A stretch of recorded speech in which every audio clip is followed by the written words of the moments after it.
नमस्कार, आप सभी का स्वागत है study with JR YouTube channel में। आज के इस वीडियो में हम हिंदी व्याकरण पढ़ेंगे कक्षा 9 से 12 की। ये किताब है RBSC की और ये जो बुक है हिंदी व्याकरण की, ये कक्षा 9 से 12 तक के विद्यार्थियों के लिए एक ही बुक चलती है, हिंदी व्याकरण। ठीक है, आपने मेरा बुक्स वाला वीडियो देखा होगा, रिट के इम्पोर्टेंट बुक्स जिसमें मैंने आपको बताई हैं। तो उसमें मैंने आपको एक बताया था हिंदी के लिए आप पढ़ेंगे बेस्ट, जो बुक बताई थी मैंने आपको हिंदी के लिए, तो उसमें एक थी हिंदी व्याकरण जो कि कक्षा 9 से 12 तक के लिए होती है, एक ही बुक।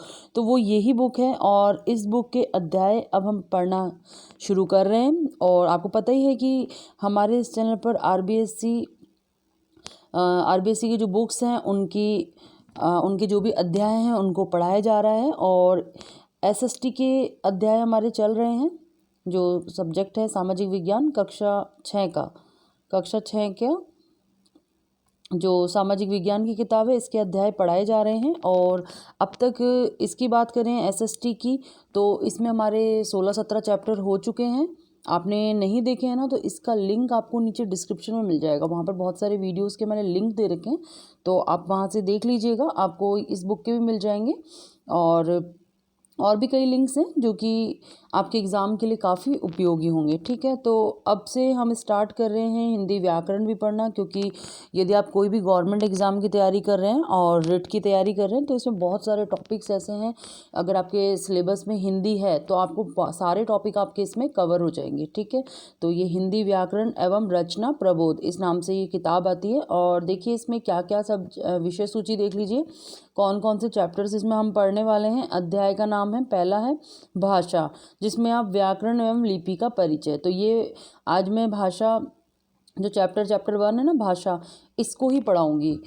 इसको इसलिए कि बेसिक से शुरुआत होना बहुत ज़रूरी होता है, क्योंकि जैसे कई विद्यार्थी ऐसे होते हैं जो इन्होंने हिंदी बहुत पहले पढ़ी है, अनिवार्य हिंदी थी या हिंदी सब्जेक्ट नहीं रहा, तो उनको बेसिक से स्टार्ट करना बहुत ज़रूरी होता है। स्टार्टिंग में इसमें आपको अच्छे से समझाया गया है, तो बिल्कुल भाषा, व्याकरण और लिपि का इसमें परिचय दिया गया है, तो ये पढ़ना बहुत ज़रूरी है। इसके बाद सेकंड जो टॉपिक है वो है वर्ण विचार एवं अक्षरिक खंड। ठीक है, इसके बाद थर्ड चैप्टर है शब्द विचार। शब्द विचार में क में देखिए परिभाषा एवं प्रकार।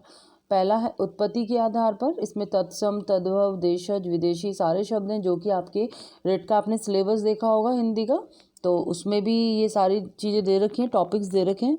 और यदि आपने रेट का सिलेबस नहीं देखा है तो हमारे इस चैनल पर बना हुआ है, आप देख लीजिएगा, लिंक आपको डिस्क्रिप्शन में मिल जाएगा। और भी मैंने प्लेलिस्ट भी बना रखी हैं, तो वहाँ भी आप देख लीजिएगा। सारे सब्जेक्ट वाइज मैंने उसमें वीडियोस बना रखे हैं, तो आप देख लीजिएगा।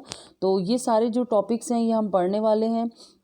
दूसरा है रचना के आधार पर, तीसरा प्रयोग के आधार पर और चौथा है अर्थ के आधार पर। इसके बाद देखिए चैप्टर जो अध्याय 4 है ये भी रिट के लिए है। इसमें शब्द विचार, जैसे विकारी में देखिए संज्ञा, सर्वनाम, क्रिया, विशेषण, तो ये सारे टॉपिक पढ़ेंगे। फिर इसके बाद अविकारी में देखिए क्रिया विशेषण, संबंध बोधक, समुच्चय बोधक और विस्मयादि बोधक, तो ये सारे टॉपिक हम पढ़ने वाले हैं। इसके बाद देखिए चैप्टर 5 में पद परिचय, ठीक है, ये पढ़ेंगे।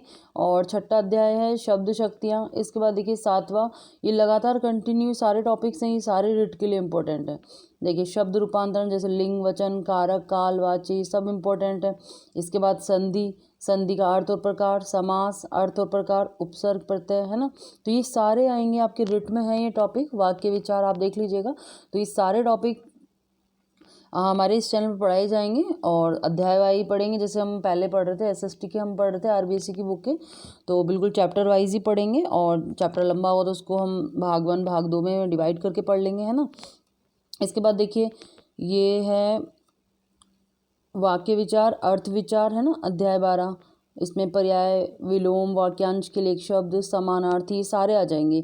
13वां अध्याय है विराम चिन्ह और 14वां है शुद्धिकरण, शब्द शुद्धि और वाक्य शुद्धि। ठीक है, फिर 15वें नंबर पर मुहावरे और लोकोक्तियाँ आ गई। छठे में अलंकार, अर्थ प्रकार, अनुप्रास, उपमा, श्लेष, यमक, रूपक, उत्प्रेक्षा, उदाहरण तथा विरोधाभास। ठीक है, इसके बाद पत्र एवं कार्यालय विलेखन और संक्षिप्तीकरण और पल्लवन, पारिभाषिक शब्दावली, निबंध और अपठित, ये सारी चीज़ें हैं। तो देखिए सारे अध्याय जितने भी हैं हम सब पढ़ने वाले हैं। और आज की वीडियो में सबसे पहले हम पढ़ेंगे चैप्टर 1 अध्याय 1, जिसका नाम है भाषा, व्याकरण एवं लिपि का परिचय। तो देखिए अध्याय 1 में क्या कहा गया है, मानव जाति के विकास के सुदीर्घ इतिहास में सर्वाधिक महत्व संप्रेषण के माध्यम का रहा है और वह माध्यम है भाषा। ठीक है, इसके बाद देखिए मनुष्य समाज की इकाई होता है तथा मनुष्यों से ही समाज बनता है। मनुष्य जो है समाज की इकाई है और मनुष्य है तभी समाज है, मनुष्य के बिना समाज होगा क्या।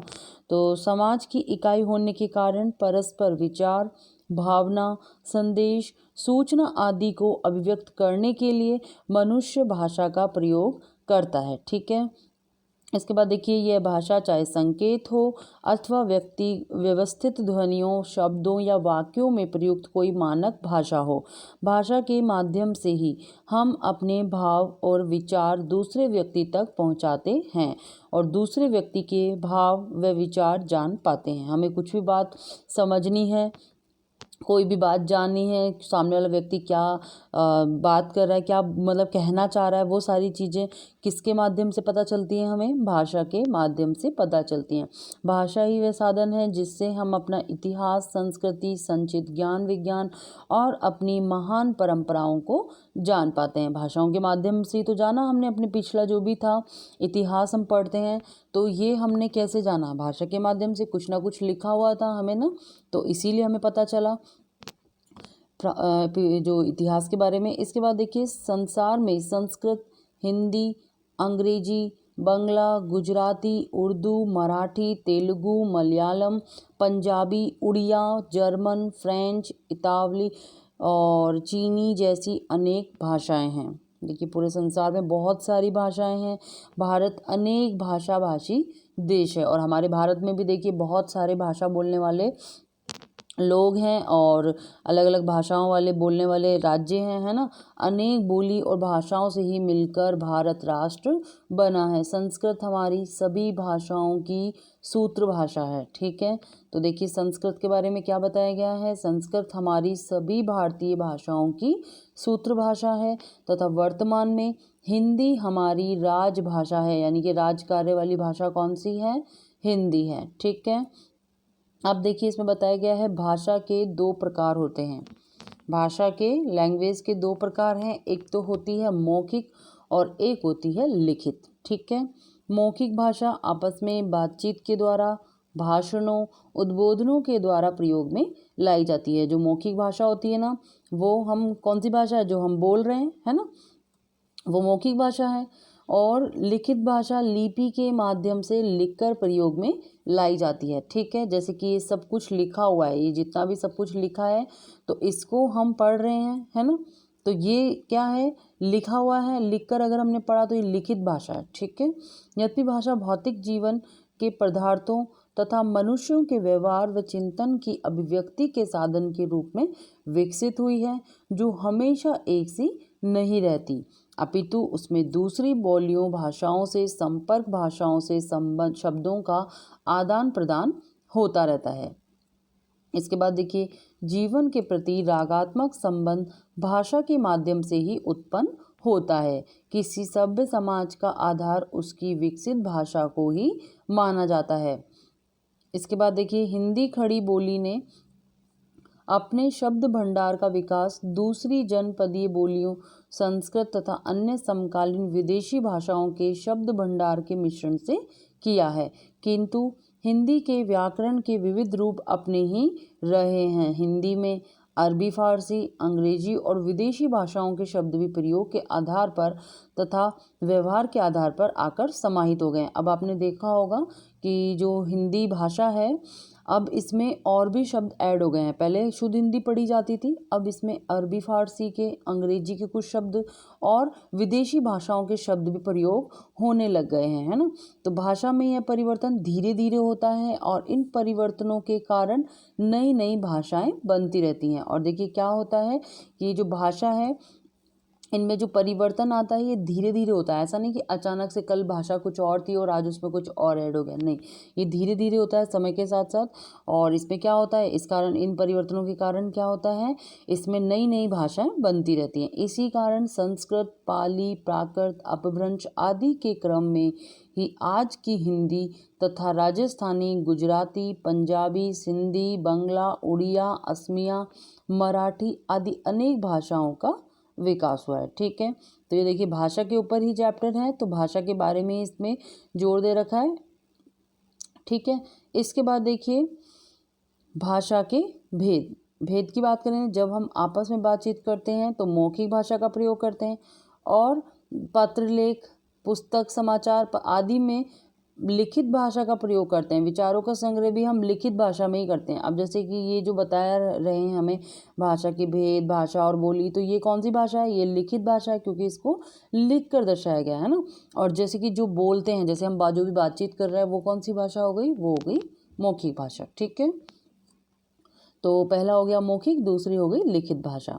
मूलतः सामान्य जनजीवन के बीच बातचीत में मौखिक भाषा का ही प्रयोग होता है। इसे प्रयत्नपूर्वक सीखने की आवश्यकता नहीं होती, बल्कि जन्म के बाद बालक द्वारा परिवार व समाज के संपर्क तथा परस्पर संप्रेषण व्यवहार के कारण स्वाभाविक रूप से ही मौखिक भाषा सीखी जाती है। आपने देखा होगा जब छोटा बच्चा होता है तो उसको कोई भी भाषा उस समय बोलनी नहीं आती, लेकिन वो जो भी उसके परिवार में बोली जाती है, जो भी उसके घर में भाषा बोली जाती है, वो वही भाषा सीख जाता है।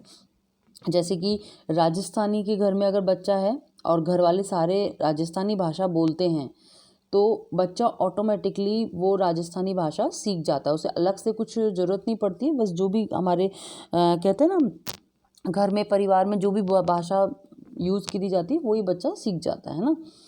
इसके बाद देखिए मौखिक भाषा की ध्वनियों के लिए स्वतंत्र लिपि चिन्हों के द्वारा ही भाषा का निर्माण होता है। अब देखिए भाषा और बोली।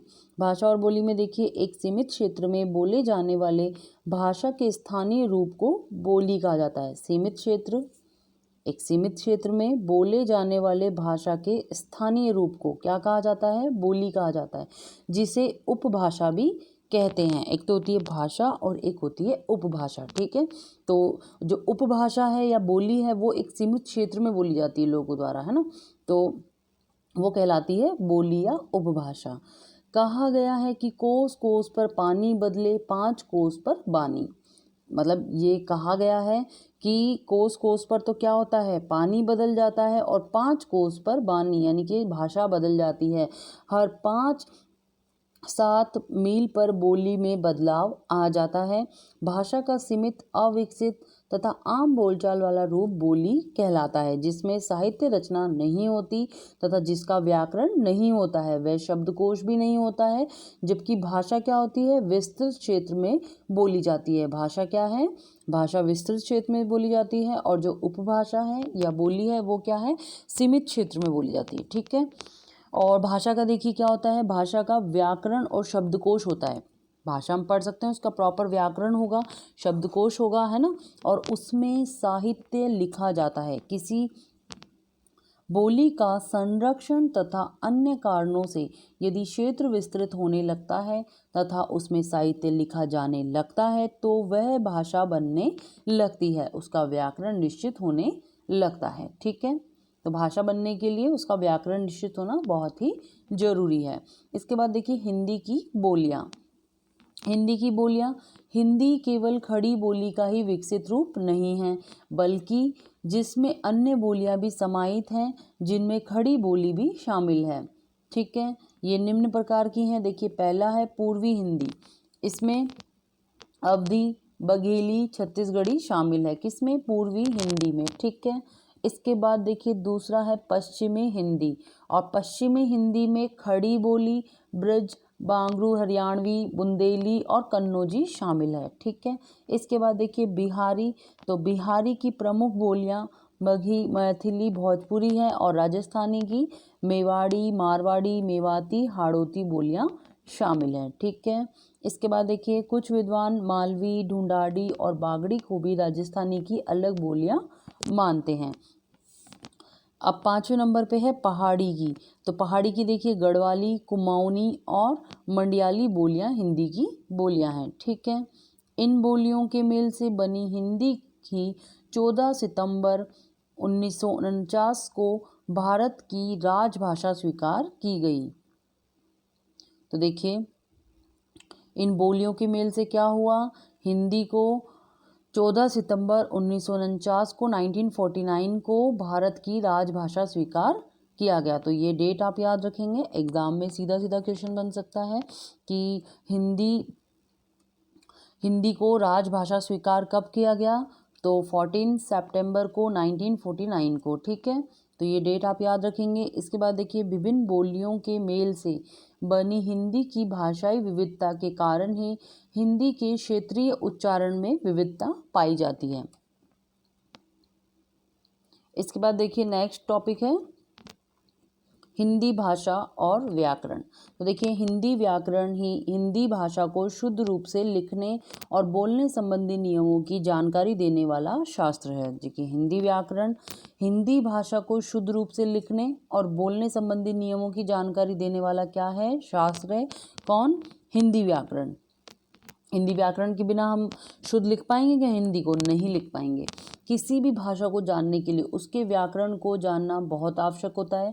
हिंदी की विभिन्न ध्वनि, वर्ण, पद, पदांश, शब्द, शब्दांश, वाक्य, वाक्यांश आदि की विवेचना तथा उसके विभिन्न घटकों, प्रकारों का वर्णन हिंदी व्याकरण में किया जाता है। तो देखिए हिंदी व्याकरण में जो हिंदी की विभिन्न ध्वनि है, वर्ण है, पद, पदांश, शब्द, शब्दांश, वाक्य, वाक्यांश आदि की विवेचना और विभिन्न घटकों, प्रकारों का वर्णन किस में है, हिंदी व्याकरण में। ठीक है, इसके बाद देखिए हिंदी व्याकरण को मोटे तौर पर वर्ण विचार, शब्द विचार, वाक्य विचार आदि 3 वर्गों में विभाजित कर इनके विभिन्न पक्षों पर विचार किया जाता है। देखिए नागरी लिपि का परिचय एवं वर्तनी। नेक्स्ट टॉपिक है नागरी लिपि का परिचय व वर्तनी। तो देखिए भाषा की ध्वनियों को जिन लेखन चिन्हों में लिखा जाता है उसे लिपि कहते हैं। लिपि किसे कहते हैं, भाषा की ध्वनियों को जिन लेखन चिन्हों में लिखा जाता है उसे कहते हैं लिपि।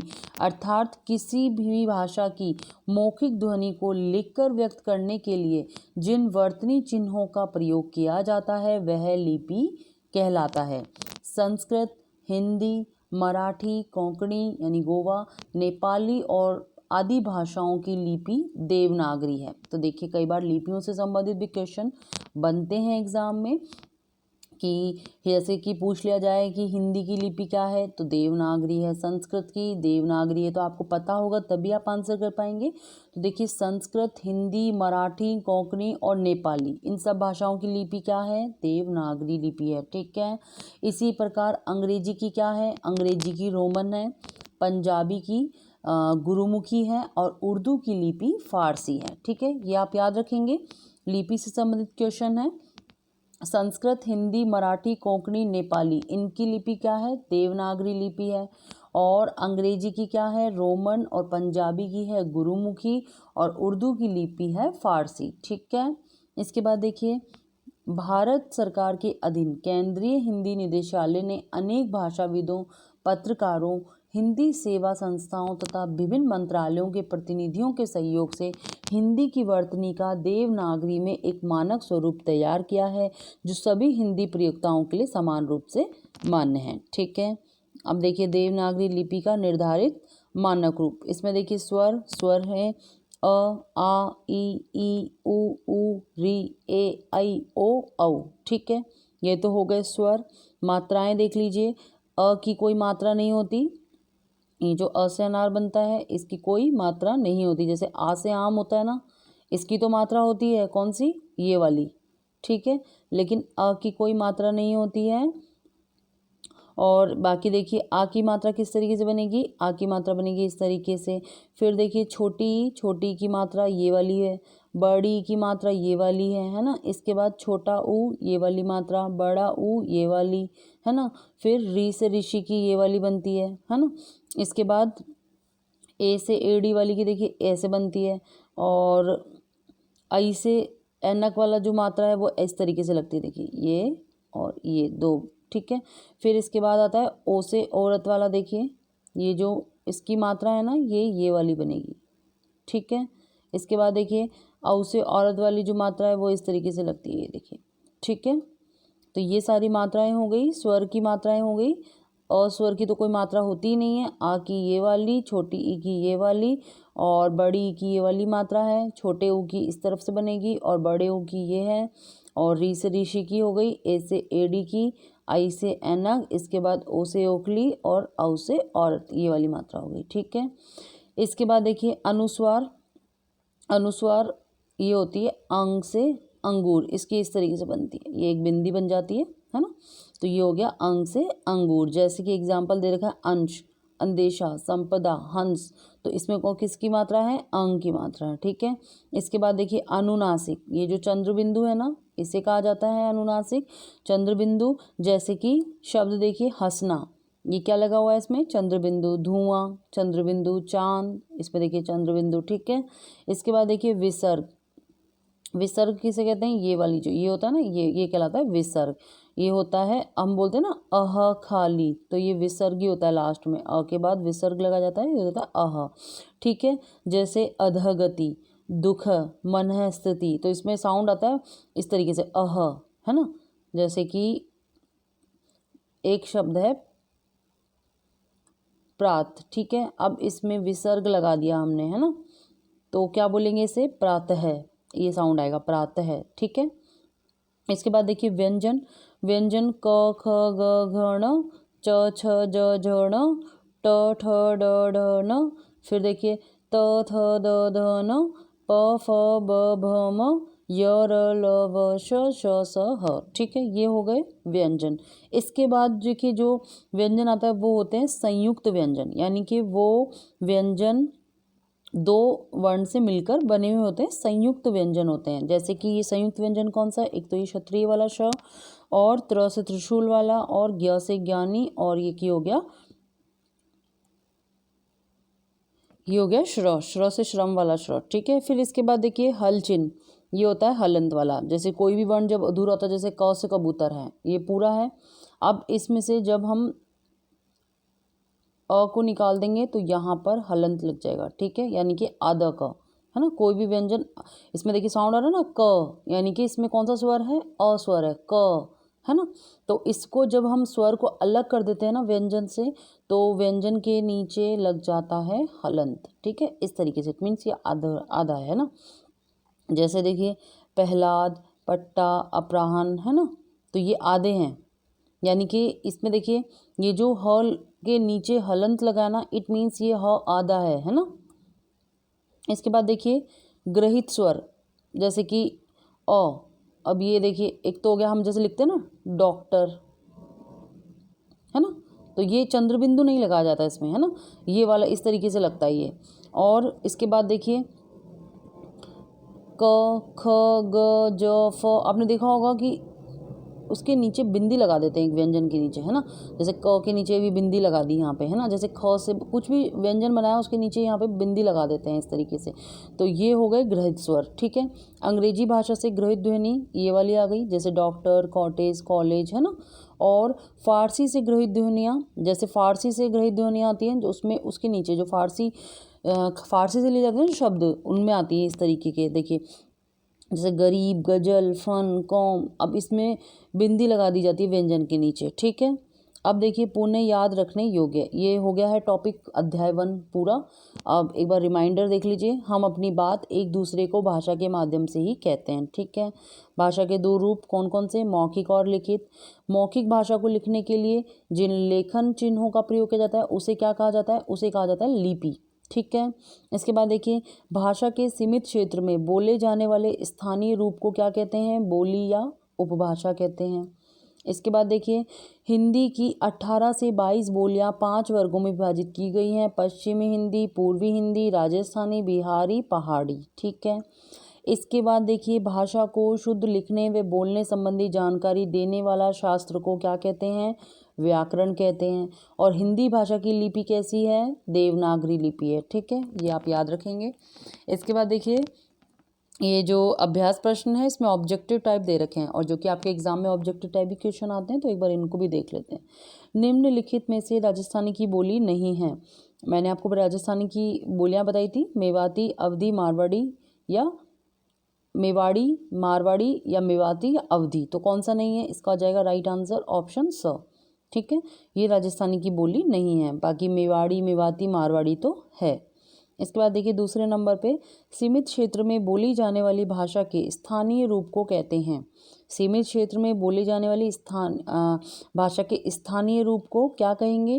राजभाषा, राष्ट्रभाषा, उपभाषा या संपर्क भाषा। तो इसको कहा जाता है ऑप्शन स बिल्कुल ठीक है, उपभाषा। ठीक है, इसके बाद देखिए तीसरा है, निम्नलिखित में से किसकी लिपि देवनागरी नहीं है? आपको बताना है कि नहीं है। देवनागरी लिपि देखिए ऑप्शन नेपाली, हिंदी, पंजाबी, संस्कृत। तो देखिए नेपाली की भी है, हिंदी की भी है और संस्कृत की भी है। ये जो पंजाबी है इसकी नहीं है, इसकी लिपि कौन सी थी? गुरुमुखी, हमने पढ़ी थी अभी। तो इसके बाद देखिए नेक्स्ट है प्रश्न 4, खड़ी बोली हिंदी के किस स्वरूप से निकली है? पूर्वी हिंदी, पश्चिमी हिंदी, राजस्थानी हिंदी या पहाड़ी हिंदी। तो इसका राइट आंसर हो जाएगा ऑप्शन ब, पश्चिमी हिंदी। ठीक है, तो ये ऑब्जेक्टिव टाइप क्वेश्चन थे। आपके एग्जाम में ऑब्जेक्टिव टाइप ही क्वेश्चन बनते हैं, इसीलिए मैंने आपको ऑब्जेक्टिव टाइप करवा दिए। बाकी इसमें ये वाले क्वेश्चन हैं और ये सारा हमने पढ़ ही लिया है चैप्टर में, तो आप देख लीजिएगा। तो चलिए, जैसा कि आपको पता ही है, हमने आज से हिंदी व्याकरण कक्षा 9 से 12 की एक ही किताब आती है, ये इसका भी शुभारंभ कर दिया है और इसका आज अध्याय 1 कंप्लीट हो गया है। नेक्स्ट वीडियो में इसका अध्याय 2 पढ़ेंगे, है ना। आपको मैंने सारा दिखाई दिया, इसका इंडेक्स जो भी थे, इसमें जितने भी चैप्टर्स हैं, और आपने देखे कि रिट के लिए कितने मोस्टली ज़्यादा से ज़्यादा जो चैप्टर्स हैं, इसके अध्याय हैं, सारे ही इंपॉर्टेंट है रिट के एग्ज़ाम के लिए भी, और अगर आप कोई भी गवर्नमेंट एग्ज़ाम दे रहे हैं तो उनके एग्ज़ाम के लिए भी होंगे। आप सिलेबस देख लीजिएगा, जैसे आपके सिलेबस में संधि दे रखा है तभी आप संधि पढ़िए, है ना। ऐसा नहीं है कि संधि नहीं दे रखा तो आप पढ़ रहे हैं। आप अपना सिलेबस देखिए, आप जिस किसी भी गवर्नमेंट एग्जाम की तैयारी कर रहे हैं तो अपना सिलेबस देख लीजिए, टॉपिक मैच करते हैं तो आप पढ़िए, है ना, उसको अच्छे से। तो आज के वीडियो के साथ ही अध्याय 1 कंप्लीट हो गया है। वीडियो अच्छी लगी तो प्लीज़ वीडियो को लाइक कर दीजिए और ज़्यादा से ज़्यादा से शेयर भी कर दीजिए अपने दोस्तों के साथ, अपने रिलेटिव्स के साथ, ताकि ज़्यादा से ज़्यादा लोगों को उसका फ़ायदा मिल सके। और चैनल सब्सक्राइब नहीं किया है तो प्लीज़ सब्सक्राइब भी कर लीजिए। पास में आपको एक बेल आइकन भी दिखाई देगा, उसे भी प्रेस कर लीजिए ताकि वीडियोज़ की नोटिफिकेशन आपको मिलती रहे। धन्यवाद।